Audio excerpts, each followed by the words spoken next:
why you look and sound wrong to yourself. There's a version of you that almost no one has ever met. Not a stranger, not some cousin you never call. You, the precise you that lives inside your own head. The face you check in the mirror on the way out the door. The voice you have heard every day since you learned to talk. To everyone else on earth, that version is a near total stranger. Your closest friends have never met it. And their version, the one you find so unconvincing, is the real one. Yours is the counterfeit. We assume the camera is the liar. You hear yourself on a voicemail and wince. You get tagged in a photo and think, whose face is that? It feels obvious the microphone was cheap and the angle was cruel. It is, unfortunately, backwards. The recording and the photograph are the honest witnesses in the room. The one telling stories is you. Start with the voice, because the science is unusually tidy. When you speak, your voice reaches you along two different roads at once. The first is ordinary. Out through your mouth, into the air, back around into your ears. The same route every other sound takes, and the exact route a microphone captures. The second road is private. As your vocal cords buzz, they set the bones of your own skull humming, and those bones carry the sound to your inner ear from the inside out. Bone happens to be superb at carrying the low, warm frequencies. So the voice you hear when you talk is a blend. The thin, airborne version everyone else receives, layered over a deep private bass piped straight through your head. Fuller, rounder, a little more impressive, frankly, and a sound that has never once existed outside your own skull. Now press play on a recording. That private bass simply vanishes. What is left is the airborne half alone. Higher, thinner, a stranger doing a not quite right impression of you. Researchers who studied the self-voice found people genuinely struggled to pick their own recorded voice out of a lineup for exactly this reason, and that adding the missing bone vibration back in by hand improved recognition. So the cruel voicemail is not a distortion of you. It is you, with the flattery removed. The flattery your own skull has been mixing in, for free, your entire life. That is your ears sorted. Now the one that stings a little more, the mirror. Think about how you actually see your own face.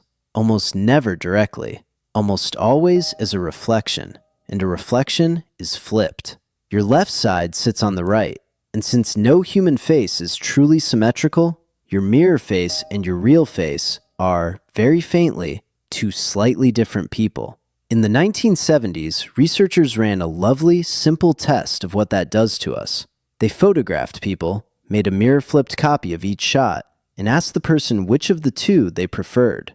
Then they showed the same pair to that person's close friends.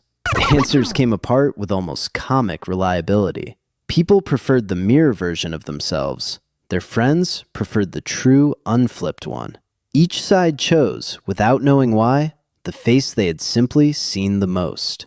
There's a name for the gears turning underneath, the mirror exposure effect, one of the sturdier findings in all of psychology.